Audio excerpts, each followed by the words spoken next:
Good morning, and thank you for joining us at the Faith Christian Methodist Episcopal Church here in historic Hidden Valley. Thank you to Pastor Gripper and the leadership team here at the church for letting us use their beautiful facility. And so, why are we here this morning? Not just to present our mid-year stats, but why are we physically here at this location? So later in the presentation, you're going to hear the major speak about violent crime affecting our juvenile members of the community. Well, recently, less than a mile from here, we found one of our 17-year-old members of the community murdered. 17 years old. So here we are coming to Hidden Valley to present our stats to you this morning. But before we get into those statistics, we want to go over two big initiatives that the CMPD continues to undertake. First, recruitment remains one of our top priorities. CMPD is continuing to hire for officers, and with that, we need to market the numerous opportunities that lie within the CMPD. We have 13 patrol divisions, as well as countless specialized positions within the CMPD. What I always like to say is the beautiful thing about the CMPD is you can completely change jobs without having to change employers. Looking at my own career, I've been in patrol, crime reduction units, community coordinator, investigations, and now in public affairs. All those different jobs within a 20-year career, never having to change employers. We want to retain and hire the top talent that we have across the country. How are we doing that?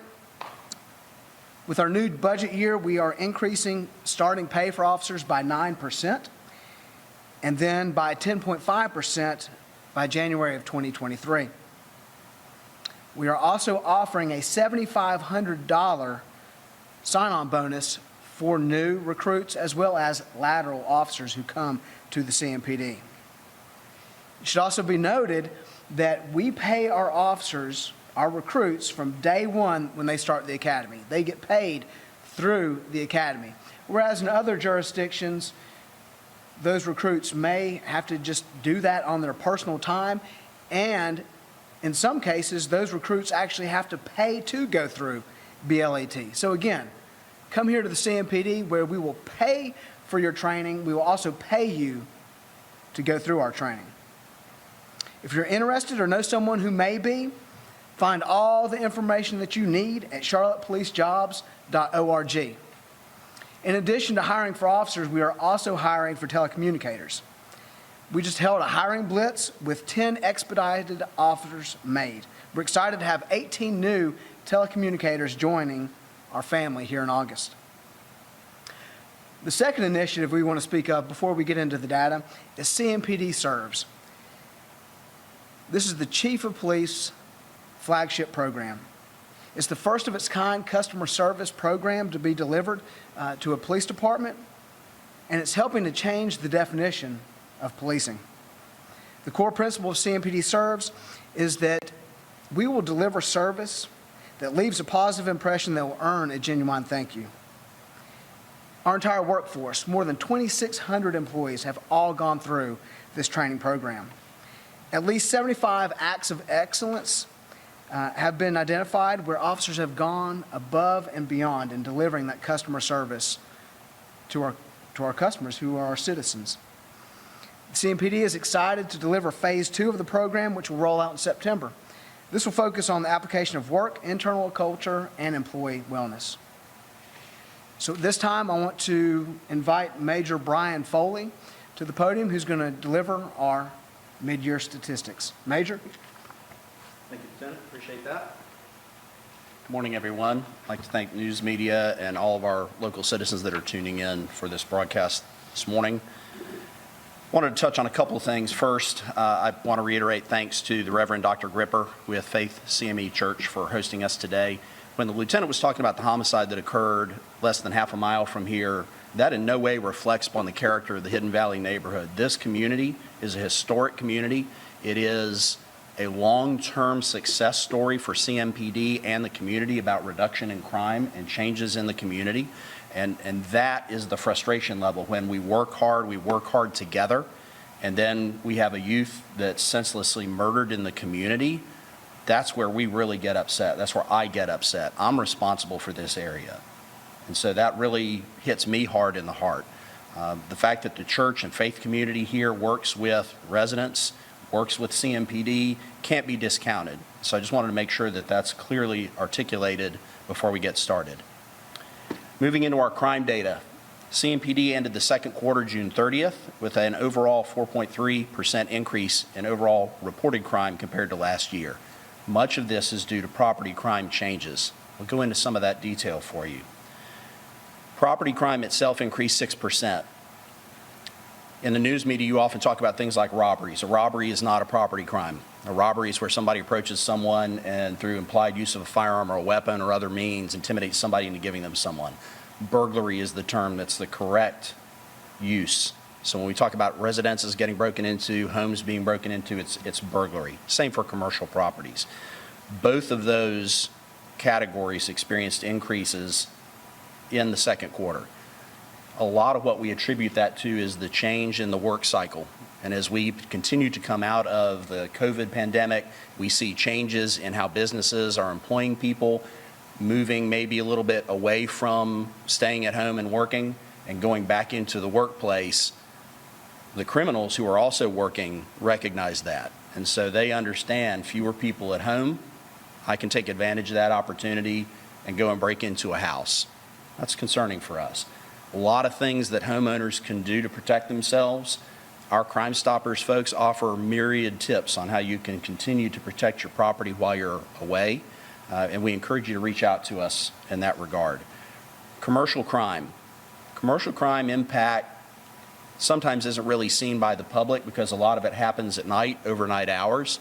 It can be something, for example, an individual throws a rock through a pane of glass at a convenience store and targets money that's left inside. It can be something more significant, for example, where somebody breaks into a warehouse and steals significant quantities of property, for example, new shoes or other things like that. We've seen both of those things throughout the quarter. That continues to happen. We're hoping that with an economy that is hopefully reviving itself, and we continue to see businesses flowing into Charlotte. The Charlotte market is very, very busy, so there are increased opportunities for victimization there. For us in patrol and for my responsibility, the biggest issue for us on the property side is regarding auto crimes. So when we talk about auto crimes, we talk about automobiles. There are a couple things that happen. Cars get broken into. Cars also get stolen. Our bad guys, and I'm talking about not only adults, but youth. Some kids as young as 13 years of age are taking advantage of this. And they're stealing cars from driveways. They're stealing cars from convenience stores, parking lots, where people are leaving these cars unattended. I'm filling up with gas. I want to run inside and get a drink. And I leave my car there with the window down, the key in the ignition, or the key fob sitting in a cup holder, and that car's running. And these kids are jumping in the car and they're taking off. And let me tell you what's even worse. Guns. Firearms. Because firearms very often are left by owners in these cars. And so you get a 14 or 15-year-old kid that hops in this car. Now they not only do they have a car, they have a firearm. Think about that. We'll go into that a little bit further in a minute when we talk about violent crime.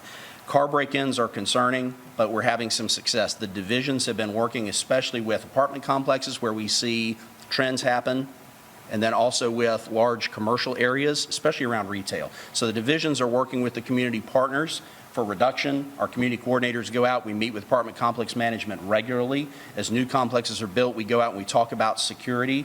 We also reach out to individual residents to talk to them. We'll sweep parking lots and look at vehicles. And if we see cars that are unattended or things that are left inside vehicles, we'll notify those owners about not doing that. Because really, this is about personal choices. This is about me, the individual, saying I'm not going to do things which are going to allow me to become a victim. And that's locking your car, taking your car keys out, taking that spare key out. Folks, it's a broken record. It's not just me. Every officer that stands up here in front of this podium that talks to the news media, we say the same thing over and over and over.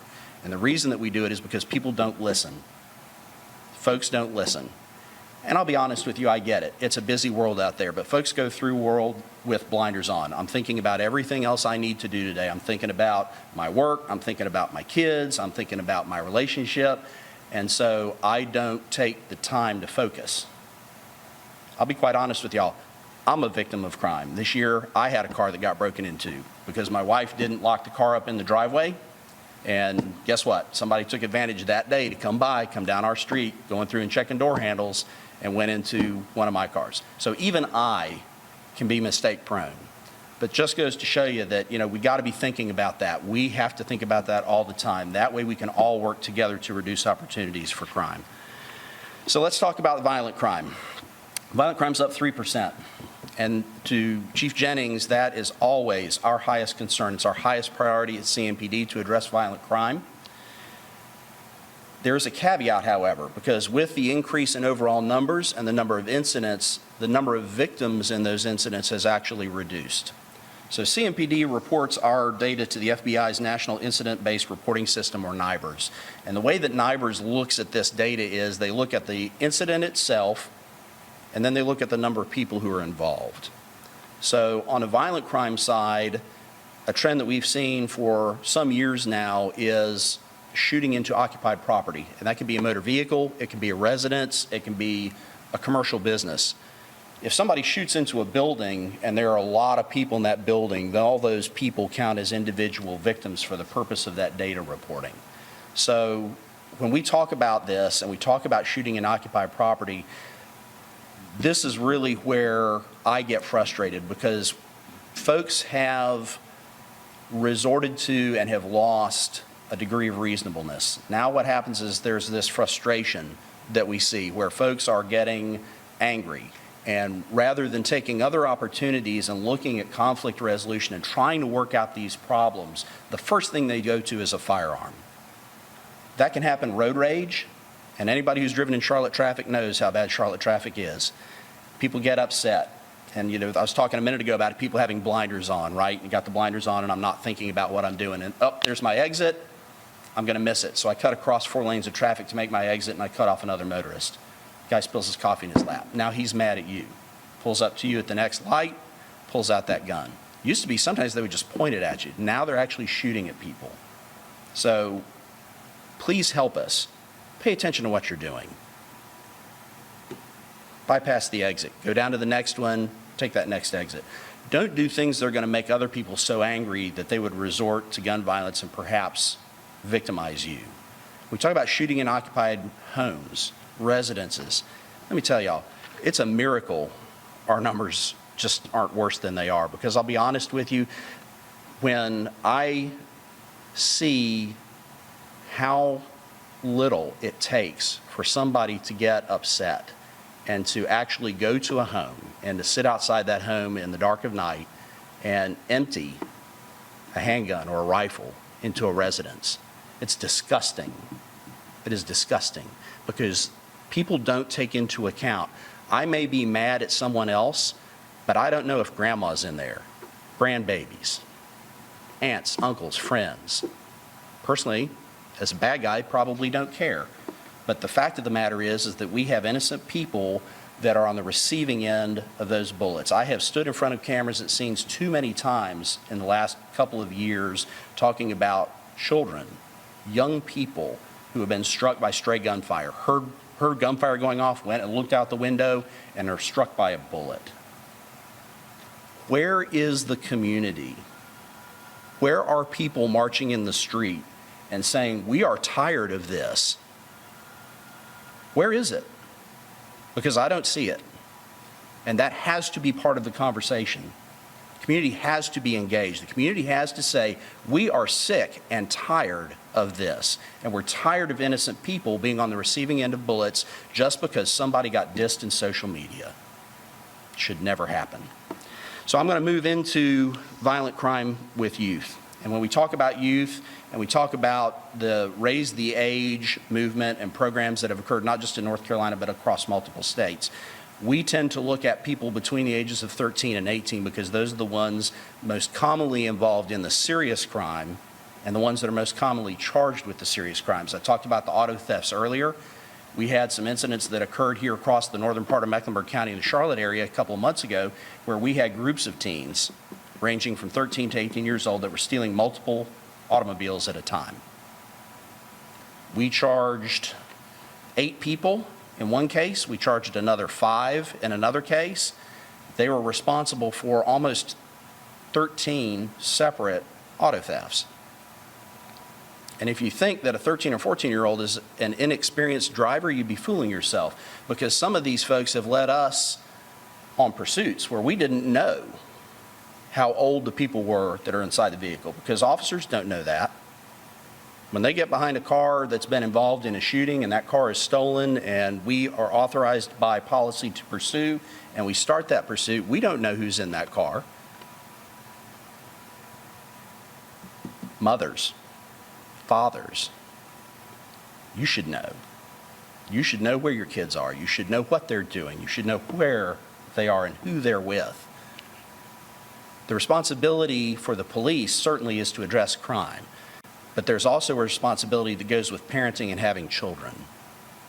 And very, very often we see situations where kids are having to be taken care of by aunts or uncles or grandparents. Is that really where the responsibility lies? I ask you. Since the beginning of the year, 118 juveniles have been involved as perpetrators of firearms-related offenses. 118. That's not acceptable. It shouldn't be acceptable to anyone. If you're a parent, if you're a mother or father of one of these children, that shouldn't be acceptable to you. There have been 482 juvenile victims of firearms-related violent crimes, including murder. Both as the shooter and the victim, juveniles. So the gun possession, I talked about car break-ins, I talked about auto theft, guns being unsecured at home, gun owners. You have a gun at your house.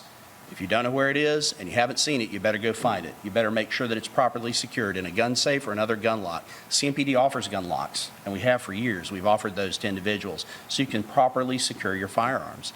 We've seen kids taking parents' guns and going to school, CMS schools, with firearms. Talk about that in a minute. Ending the third week in just the third week of June alone, we had 200 cars broken into, reported to CMPD. 75 of those were unlocked, 28 firearms stolen. And our folks work hard. I'm telling you right now, our officers, the division officers, our crime reduction teams, patrol officers, our crime gun suppression team work hard. We concentrate on guns because guns are the critical key to reducing the victimization rate. Robberies, shootings, homicides, aggravated assaults, all those pieces. The problem is that even though we get those guns off the street, there's a continuing supply and flow of firearms because people don't properly take care of the ones they own. And that's leaving them under the seat in your car or in the center console or leaving them up in the top of the closet. Trust me, kids know where to look for them. They know exactly where to look for guns, and that is gold to them. That is gold. At the end of the 2021-2022 school year, 23 firearms have been seized on CMS campuses. That is thanks to the joint efforts of CMPD, CMS law enforcement, and school administration, because we do care. The school environment is no place for any kind of violence. Teachers have a hard enough time trying to make sure that kids learn what they need to learn without having to worry about whether or not there's going to be a threat in the school. Certainly, school threats are a big piece of what we have to manage, and I'll talk about that in a moment, but we are committed to the safety of students, teachers, administration, and our school campuses. School resource officers are trained, CMPD officers are trained. We train annually in school shooting response. The situation in Texas is something that we looked at right away. And we looked at all of the things that happened and the things that were reported out, and we said we're looking at ourselves internally to make sure that the training that we do doesn't result in a situation where we don't take care of our kids and we don't address an active shooter. I can tell you personally that CMPD gets the training, and our response will be swift if a situation should ever occur in our jurisdiction. And I hope that the public has confidence in our ability to do that and our partnership with our law enforcement partners. I talked about some of the auto theft situations that we had dealt with earlier in the last few months. I'll give you a couple more examples here of some other things that we dealt with. Earlier this month, a 14-year-old individual that had been charged with prior crimes and was on an electronic monitoring device removed that device after committing an armed robbery.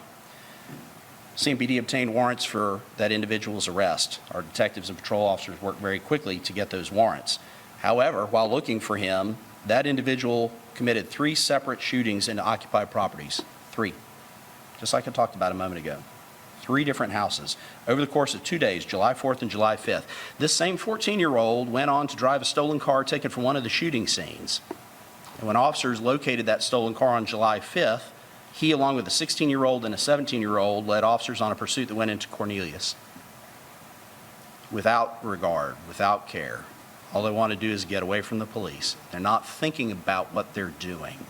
They're not thinking about the danger they propose to themselves, other motorists. That's just not going through the heads of these youth. Thankfully, all 3 suspects were apprehended before they could seriously hurt someone. Another example, in May, officers arrested 2 brothers. And because all of these folks are juveniles, I can't tell their names to you at this time. However, they were aged 15 and 17 years old, 15 and 17, for possession of firearms. They attended West Charlotte High School. CMPD does all of the investigative work, and we're able to find people, and we're able to arrest people.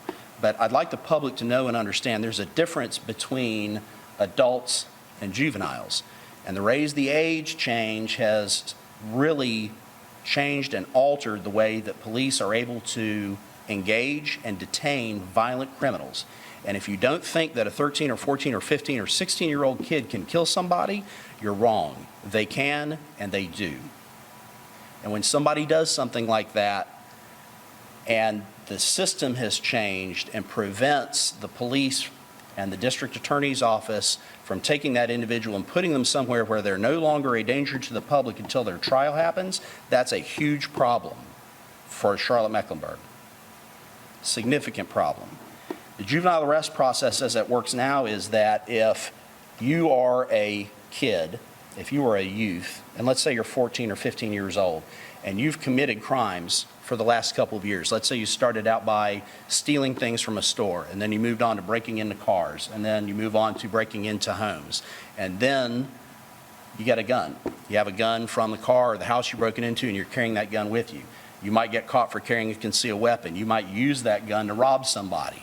You might use that gun to maybe think about protecting yourself from somebody else who has a gun that you know, or you might shoot somebody with that gun.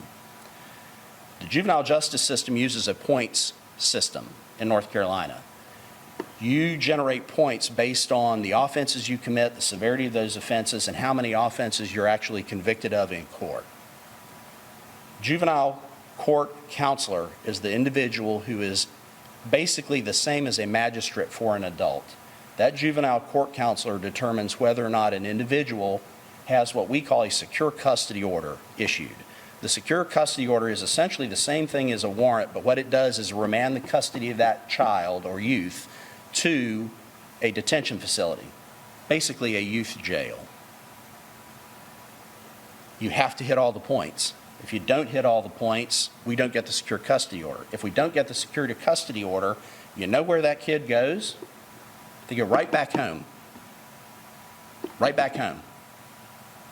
And let's say grandma who is 75 or 80 years old is having to take care of a 14 or 15-year-old youth, and that kid doesn't want to listen to grandma. Grandma can't control that child, can't keep him in the house, doesn't know where to go, and really they're not really even a child any longer because the things that they're doing are adult-level stuff. Is that the best situation? Is that the best solution? Things have to change. The public needs to take a good, hard look at the juvenile justice system in the state of North Carolina and the county of Mecklenburg about how it operates. Most people say, if it doesn't affect me, I don't care. It doesn't bother me. Until they watch the media outlets that I'm in front of right now and they see a 17-year-old kid dead on the ground and we're charging another 15 or 16 or 17-year-old in that murder. If you don't think that affects our people, if you don't think it affects our officers, you're fooling yourself. I spent a lot of my time trying to keep our folks' heads in the game because they see the death, they see the wanton loss of life, they see the lost potential for kids. Lost potential for kids. there's another responsibility, and that responsibility lies straight at the feet of mothers and fathers. When I use the term parent, to me, parent means that as a mother and a father, you're actively engaged in what your child does. You know where they are. You talk about school. You try to discipline them. You try to do those things that you can to get that kid to be successful. We have a lot of parents that have zero engagement. To me, that's a mother and father. You gave birth to the child, but you're not an active parent. We need active parents. CMPD needs the support, the participation, and the partnership of active parents to negate this youth violence. It's got to happen, folks. You need to look at your kids' phones. You need to know who they're beefing with. You need to know where they're going to go fight when they're stepping out that door at midnight. You need to know. CMPD can't be the only one who are dealing with this. The teen that I was talking about to you a moment ago, the West Charlotte High School teens, they were released to family members and allowed to go home.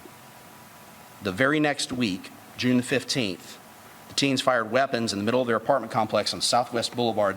Those bullets not only struck vehicles and nearby cars, but an occupied apartment. One of those cars had an 11-year-old child sitting in that car, and that child was struck by a bullet. That child suffered life-threatening injuries that will have lifelong after effects. Is that fair? Where's the community outrage? Where are people approaching your elected officials and reaching out to the government agencies and all of the parties that are involved to say, enough is enough. We've got to change this. It can't just be CMPD. The stats and the things that I hold before you, the numbers here, we show our work. That's why we report this to you. We show you our work. But the continued loss of life and when I say loss of life, I'm not just talking about people who die. I'm talking about the kids and the youth who are growing up who lose the potential for their lives to be successful. That's really what I just want to concentrate on today. CMPD's efforts include a lot of things. We have a juvenile diversion plan. We recognize that not every kid that goes out and does some of these things in that career path that I was telling you about is going to end up murdering somebody. So we recognize that. And when we find and engage with kids that have made mistakes and we know that there's an opportunity for them to change, we send them into a juvenile diversion program. That's just one of 25 different engagement efforts that provide structure, life skills, and opportunities for change. That diversion program allows kids to attend training sessions, work with social media engagement, trying to get them to move out of that violent circle and understand there are other ways to handle things. CMPD has summer camp programs. We got 75 kids right now in a summer camp program. They're walking all over police headquarters and having a great time. It's giving them something to do during the summer, and it's an opportunity for us to engage our officers with them so that kids can see that, you know, an officer isn't just that badge. It's a human being inside the polyester uniform, right? That's what it's all about. It's human beings. We're engaging with these kids because we truly, deeply care about our youth. I won't be here for forever in this uniform. The officers that are behind me, when they retire, it's a constant cycle. We know, and all of us, especially the old folks, where we've seen the progression of kids starting out young as youth and moving their way up and ending up in prison, we got to find a way to fix it. We really do. Crime Stoppers. I will mention that. So Crime Stoppers has been very successful, continues to be a very successful program for us. 776 tips just this quarter, second quarter of this year. That resulted in 83 arrests, over 185 cases cleared. CMPD paid out over $5,000 in reward money to people, to individuals that contacted us via Crime Stoppers to help us clear cases. The value of recovered items just from those tips exceeded $1.5 million.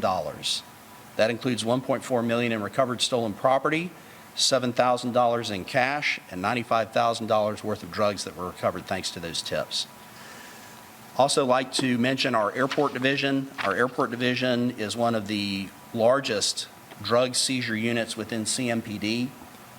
To date this year, they've seized over 4,000 pounds of marijuana that has been shipped into this market through the airport. That's almost 2 tons of marijuana.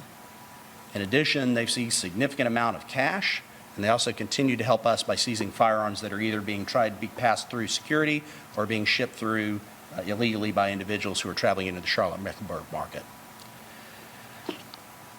I've touched on the work that's been done by CMPD.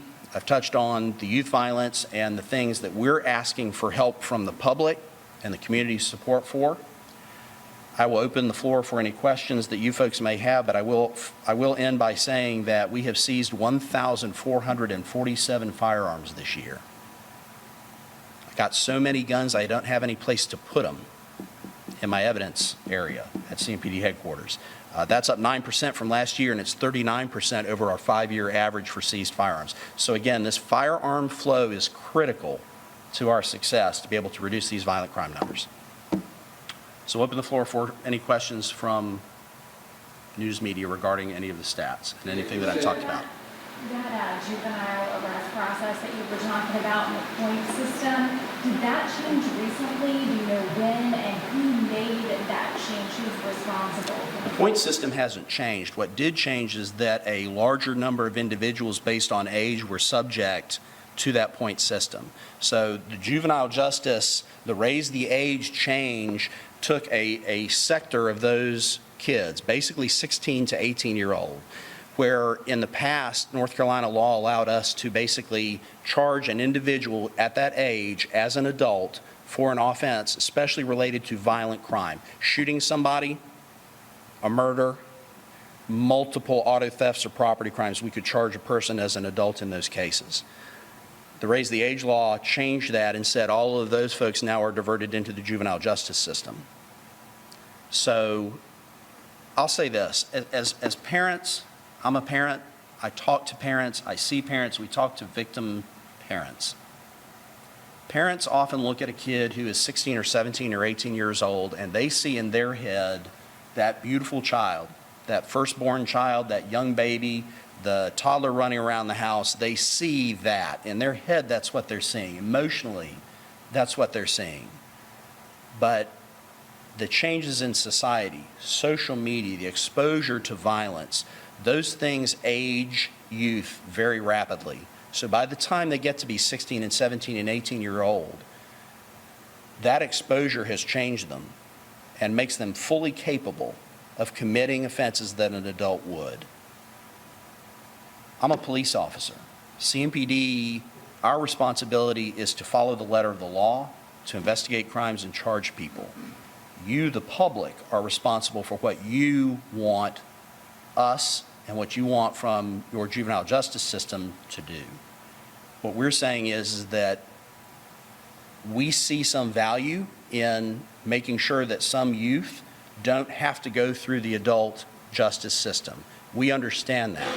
However, the violent criminals, those are the ones that are not in the position to be affected appropriately. There are no consequences for the action.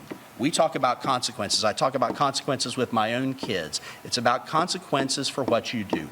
Repercussions. If I chase you in a stolen car and you go home that night, you go out and steal another car, and we stop you again in a stolen car, and this time we get a gun, and then you go home. And then a week later, we catch you breaking into a house. And what happens? You go home. Do you think that kid's going to change?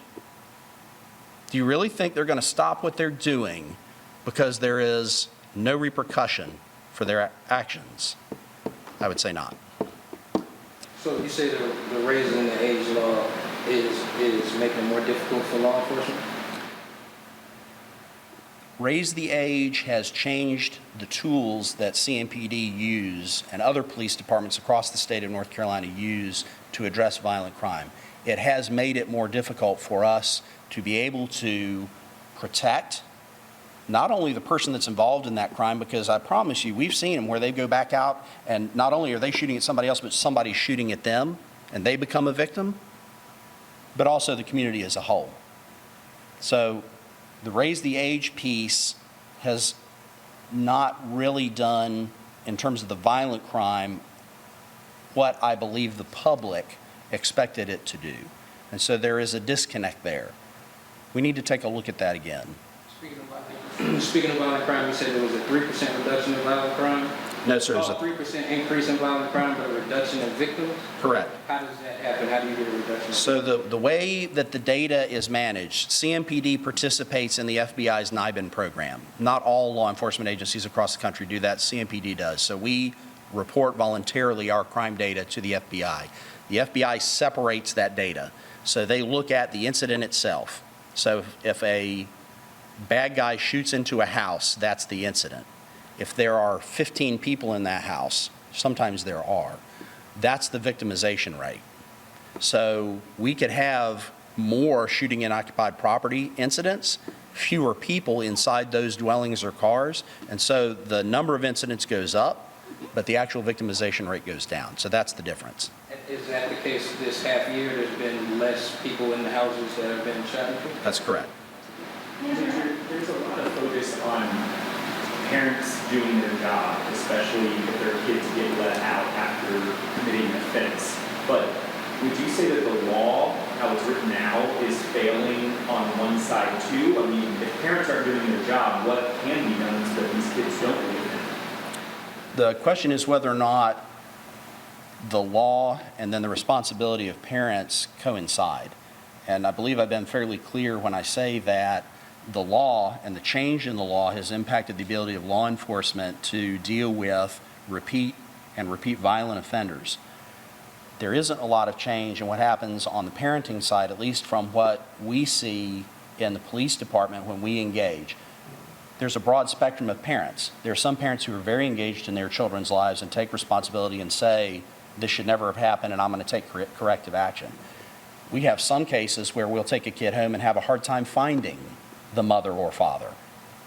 We've got some adults who are worried and more concerned about their drug habit than they are about taking care of their child. And they push that responsibility off on a family member, on the school system, on the police. That's their expectation. You deal with it. So you ask that question, but I ask you, do you think that's fair? With the focus on youth in this news conference, is youth violent crime, are youth... It's all right. Youth violent crime. Are youth the biggest culprit in our violent crime? I'm sorry, I couldn't hear you. Am I the biggest what?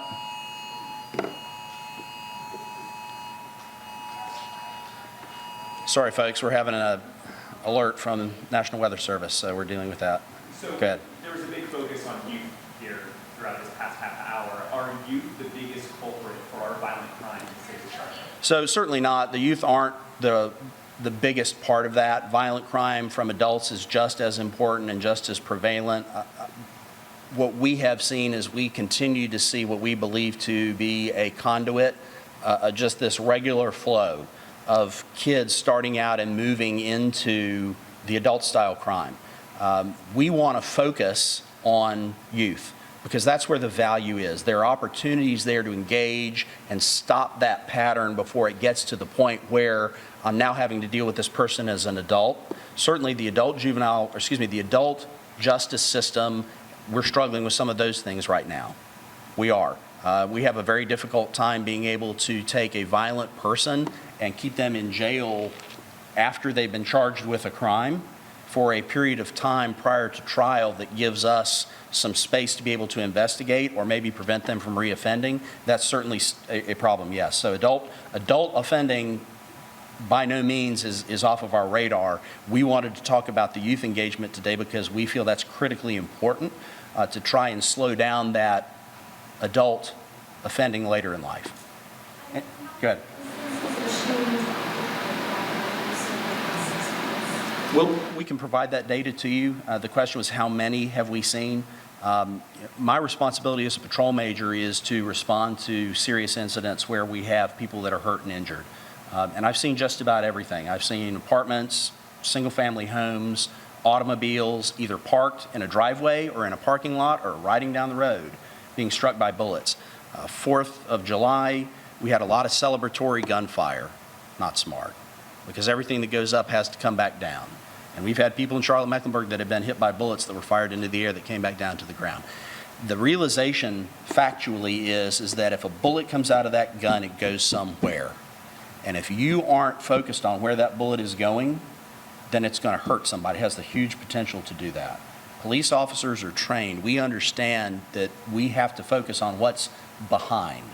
Everything that could be a potential line from where that gun is. We understand that before we engage with deadly force. People that are shooting guns out here that steal the guns or are trying to kill people, they don't think about that. Major, I know you said you can't get into specific pieces, but a woman was murdered at an ATM yesterday morning. The person, as far as we know, is still out there. What can you say to the community who's concerned about this? It's tragic. It's tragic. I get emotional at scenes, and I responded to the scene, and the question was regarding the female victim of murder on University City Boulevard that happened yesterday. At least right now, that appears to be a completely random act. Thankfully, if there was anything positive out of it, thankfully that does not occur often within the scope of the homicides that we investigate. Generally, we have individuals that are known to each other and target each other. This incident, I have communicated with our community members, I've communicated with our elected officials, I've communicated with school administration at University of North Carolina at Charlotte, which is close by this, talking to them about our investigative steps. We don't think that this had any immediate threat to the school, residents that lived around this area. This appeared to be a chance opportunity. I can't really go into details about the incident itself. What I will say is that our homicide team, I will pit against any homicide team in the country. We are very, very good at what we do. We do have some solvability factors that we're working on.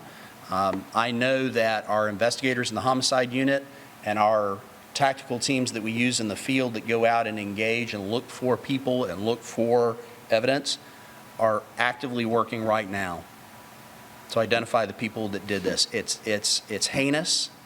It is disgusting. And it pains me to have to come up and stand here in front of people and talk about that. But we want to find justice. We want to find people that killed this poor woman, and certainly hope that the justice system will support the investigative efforts that are done to identify those people when they're charged. And would you caution people going to the ATM or even being in that area not to, go out and... So the question is, what do we offer to people? So CMPD, part of our job is to provide crime prevention information to the public. A lot of it is common sense, right? We often talk about, especially single women, if you are at work at night and you have to leave your business and you're walking to your car, have a coworker with you, walk out together. My kids kill me all the time because I talk about situational awareness. They wear me out because I'm always talking about that. But situational awareness is very basic, it's very fundamental.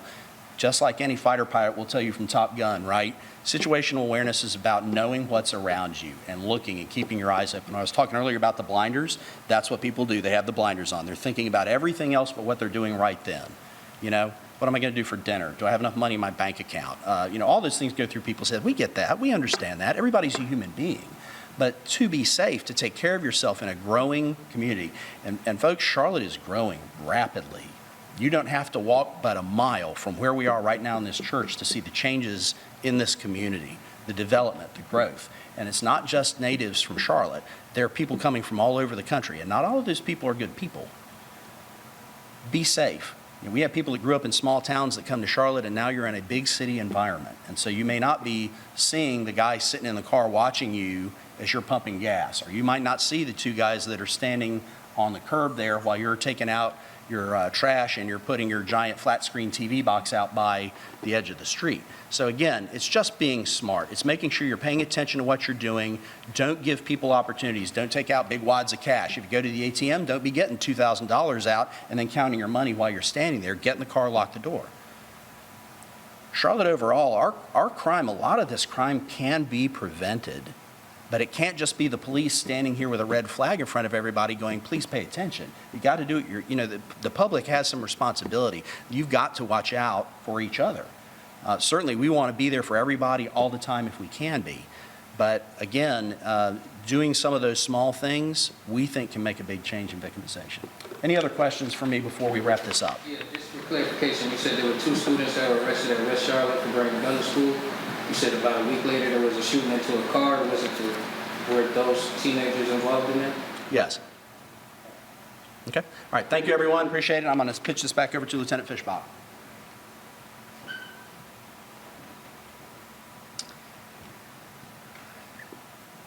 To our media partners, I know we threw a lot of data and several case studies at you this morning. We're going to be sending out a media release here very shortly that will have all that in print, including those case studies. And of course, if you have any other questions, we're going to hang out afterwards to address some other ongoing needs, as well as you're always free to hit us up in that CMPD PIO inbox. I do want to add one thing, so while you're up here. So, folks, I would like to thank the continued work by the officers of Charlotte-Mecklenburg Police Department. The daily work that's done by these officers is often unrecognized. As the lieutenant talked about with our staffing issues and our desire to continue to try and engage people in this career is critically important. There's also the impact to the people that are doing the work on the street every day. Those folks who are out there, they are the ones who are really the success stories. It's not me up here standing in front of you talking about, the fact that we've had successful reductions in many crime categories. It's really about the people who are doing that work. And so I would ask you, the public, please recognize those officers. They care so much about you. They're always thinking about what they're doing. They're constantly second-guessed. They're constantly analyzed. And this career is one of the very few in the world right now where we have an individual person doing a job that within seconds can be the focus of national attention. So again, we need people. We need people from the community right here in Hidden Valley. We need people coming forward to become an officer and put this badge on at CMPD. We need you. Please consider this job. Please. You can be so successful. You can make such an impact. Can it be frustrating? Absolutely it can be. But without you, we are just not going to be where we need to be. So thank you, Lieutenant. Appreciate everybody being here today.